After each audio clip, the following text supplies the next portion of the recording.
বিসমিল্লাহির রহমানির রহিম। আসসালামু আলাইকুম। নবম দশম শ্রেণীর শিক্ষার্থীরা, তোমরা যারা 2026 সালে নবম শ্রেণীতে উঠেছ, আজকে তোমাদের জন্য সপ্তম অধ্যায় থেকে সংক্ষিপ্ত প্রশ্ন নিয়ে আলোচনা করব। এটি হচ্ছে তোমাদের গণিত বইয়ের সপ্তম অধ্যায়, ব্যবহারিক জ্যামিতি, অনুশীলনী 7.2 পৃষ্ঠা নাম্বার 151 এর নমুনা প্রশ্ন আছে, সেখান থেকে সংক্ষিপ্ত প্রশ্ন ক, খ, গ। এখানে 3টি প্রশ্ন রয়েছে। আমরা এই 3টি প্রশ্ন এখন অঙ্কন করা শিখব। চলো তাহলে শুরু করি।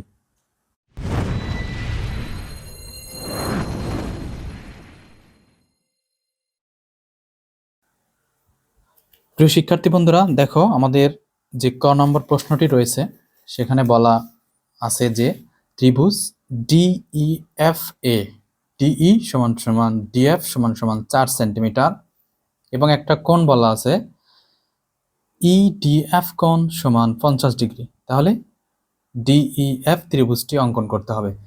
যেহেতু এটি হচ্ছে একটি সংক্ষিপ্ত প্রশ্ন, সুতরাং আমরা সরাসরি চিত্র অঙ্কন করব। এখানে কোনো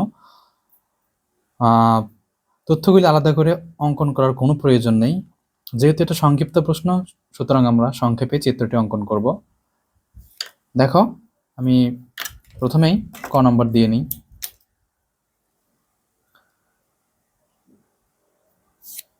আমাদের প্রশ্নে যেহেতু বলা আছে যে ডিই সমান সমান ডিএফ, আমরা 4 সেন্টিমিটারের বাহু একটা অঙ্কন করে নিই। আশা করছি তোমরা দেখতে পাচ্ছ 4 সেন্টিমিটারের একটি বাহু তুমি অঙ্কন করে নাও। দেখো, 4 সেন্টিমিটারের বাহু অঙ্কন করে নিলাম। এটার নাম দেই এ। এখন একটা কোণ বলছে, কোণ হচ্ছে 50 ডিগ্রি। সো 50 ডিগ্রি কোণ এরকম করে আলাদা করে অঙ্কন করার কোনো প্রয়োজন নেই। আমরা কি করব, সরাসরি একটা রেখা নেব। কি করব, সরাসরি একটা রেখা নেব। দেখো, আমি একটা সরাসরি রেখা নিলাম, একটা বড় একটা রেখা নিলাম। এই রেখাটির নাম তুমি দাও হচ্ছে ডিজি রেখা, যেহেতু আমাদের ই এর দরকার আছে। এখন বন্ধুরা, আমাদের যে ডিজি রেখা আমরা পাইলাম, সেই ডিজি রেখাতে আমরা 50 ডিগ্রি কোণ অঙ্কন করব। তার আগে আমরা এ এর সমান করে কিন্তু কেটেও নিতে পারি, সমস্যা নেই। আমরা কি করতে পারি, কেটেও নিতে পারি। তাহলে দেখো, আমি যদি এ এর সমান করে কেটে নিই,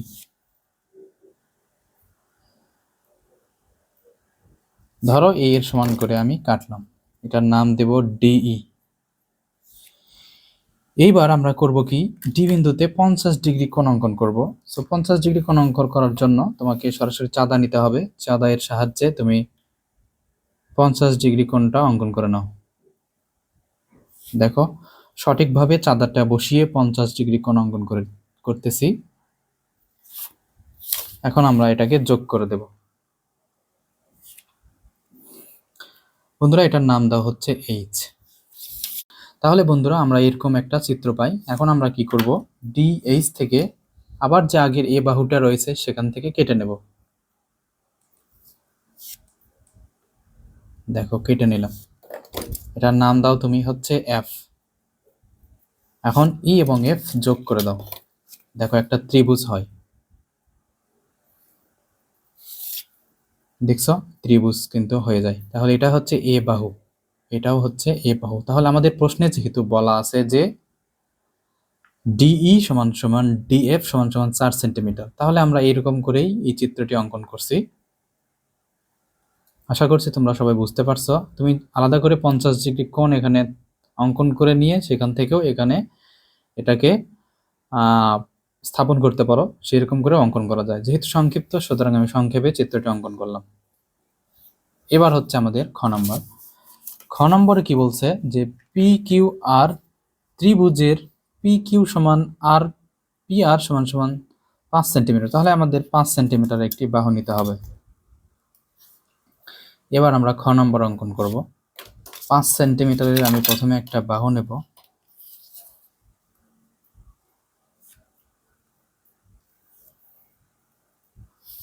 পাঁচ সেন্টিমিটার বাহু নিচ্ছি, এটার নাম দিই বি।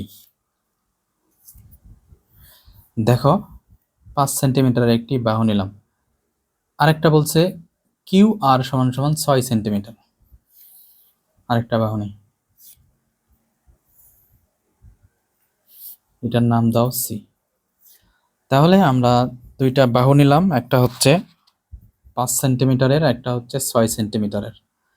এখন আমাদের বলছে যে পি কিউ আর ত্রিভুজটি আঁকো। তাহলে এই ত্রিভুজটি অঙ্কন করার জন্য আবার প্রথমে আমাদেরকে যে কোনো একটা রেখা নিতে হবে। এটা তুমি তোমার আন্দাজ মতো নিয়ে দিবা।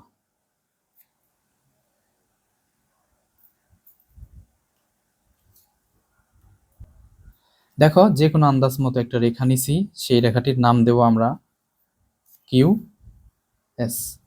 আমার ইচ্ছা মতো আমি নাম দিচ্ছি, তুমি তোমার ইচ্ছা মতো নাম দিও। এইবার আমাদের যে সি বাহুটা রয়েছে, আমি নিচের দিকে একটু বড় করব, এই জন্য সি বাহুটার মাপ নেব। সি বাহুটার মাপ নিয়ে আমরা কিউ এস থেকে কেটে নেব। এটার নাম তুমি দাও হচ্ছে কিউ আর, কেটে নিছো, সুতরাং সি এর সমান করে কিউ আর সমান করে তুমি কি করছো, কেটে নিছো, তাই তো। এখন আমাদের কি করতে হবে, আমাদেরকে এই যে দেখো আমাদের কাছে কিন্তু রয়েছে এবার কিউ এবং আর বিন্দু। তাহলে আমরা আরেকটা যে বাহু রয়েছে বি বাহু, সে বি বাহু সমান করব, অর্থাৎ বি বাহু সম্পূর্ণ ব্যাসার্ধ নেব, নিয়ে কিউ বিন্দুকে কেন্দ্র করে উপরের দিকে একটা বৃত্তচাপ অঙ্কন করব। একইভাবে আর বিন্দু থেকে আগের বৃত্তচাপের উপর আরেকটি বৃত্তচাপ অঙ্কন করব। এই বৃত্তচাপ দ্বয় পরস্পর পি বিন্দুতে ছেদ করছে, কি পি বিন্দুতে ছেদ করছে। তাহলে আমরা পি কিউ এবং পি আর যোগ করে দেব। দেখো এই যে এটা বির সমান, এটাও বির সমান হয়ে গেল। তাহলে আমাদের প্রশ্নে যে বলা আছে যে পি কিউ সমান সমান পি আর, দেখো পি কিউ সমান সমান পি আর সমান সমান হবে 5 সেন্টিমিটার, বি সমান তো 5 সেন্টিমিটারই, আর কিউ আর সমান সমান 6 সেন্টিমিটার। তাহলে এটাই হচ্ছে আমাদের খ নম্বরের চিত্র। এভাবে তুমি খ নম্বর চিত্রটি অঙ্কন করতে পারো। এবার আমরা গ নম্বর চিত্রটি অঙ্কন করব। দেখো প্রথমে আমরা 7 সেন্টিমিটারের একটি রেখাংশ অঙ্কন করব। 7 সেন্টিমিটারের একটি রেখাংশ অঙ্কন করলাম, যার নাম আমাদেরকে বলাই আছে এম এন। সুতরাং আমরা এম এন দৈর্ঘ্যের একটা 7 সেন্টিমিটারের একটা রেখাংশ অঙ্কন করে নিলাম। এখন বলছে এই রেখাংশটিকে কিউ বিন্দুতে সমদ্বিখণ্ডিত করতে হবে। তাহলে আমরা কি করব, এই এম এন এর যে রেখাংশ রয়েছে সেখান থেকে আমরা অর্ধেকের বেশি ব্যাসার্ধ নেব, নিয়ে দুই পাশে দুইটা বৃত্তচাপ অঙ্কন করব এরকম করে।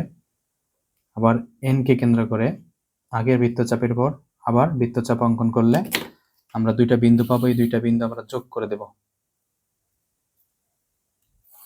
দেখো এই দুইটা বিন্দু যোগ করে দেওয়ার পর আমরা নাম দেব, এই যে ছেদ করছে না, এই ছেদ বিন্দুর নাম দেব আমরা কিউ, কিউ নাম দিলাম। আর এর নাম দেব হচ্ছে আর এস, সমদ্বিখণ্ডক। এখন আমরা কিউ বিন্দুকে কেন্দ্র করে, যেহেতু আমাদের 45 ডিগ্রি কোণ অঙ্কন করতে বলছে, সুতরাং আমরা এখান থেকে একটা কোণ অঙ্কন করব, যেটার দৈর্ঘ্য আমরা নেব আমাদের ইচ্ছা মতো। এটা আমি ইচ্ছা মতো নিলাম। এখন এই যে এটার সমান করব, এটা দেখো সমান করে দুইটা বৃত্তচাপ অঙ্কন করব। এই বৃত্তচাপ দ্বয় একটা নির্দিষ্ট বিন্দুতে ছেদ করবে, সেটা যোগ করে দাও। দেখো যোগ করে দেওয়ার পর এটার নাম দাও তুমি পি। তাহলে দেখো তো পি কিউ এন কোণ সমান এখানে 45 ডিগ্রি কোণ হবে, কারণ এটা 90 ডিগ্রি কোণ দুই ভাগে ভাগ হয়ে গেছে। বিশ্বাস না হলে দেখো চাঁদার সাহায্যে দেখাচ্ছি, এই যে দেখো 45 ডিগ্রি কোণ। সুতরাং শিক্ষার্থী বন্ধুরা আমাদেরকে বলা আছে যে পি কিউ এন কোণ সমান যেন 45 ডিগ্রি কোণ হয়। তাহলে এই যে দেখো এটাই হচ্ছে আমাদের গ নম্বরের চিত্র। আশা করছি আজকের ক্লাস তোমাদের ভালো লাগবে। যদি ভালো লেগে থাকে অবশ্যই একটি লাইক এবং একটি কমেন্ট করবা। আর যারা সাবস্ক্রাইব করনি প্লিজ সাবস্ক্রাইব করবা। যারা সাবস্ক্রাইব করেছো তাদেরকে অসংখ্য ধন্যবাদ এভাবেই পাশে থাকার জন্য। আজকের মতো এখানে শেষ করছি। আল্লাহ হাফেজ।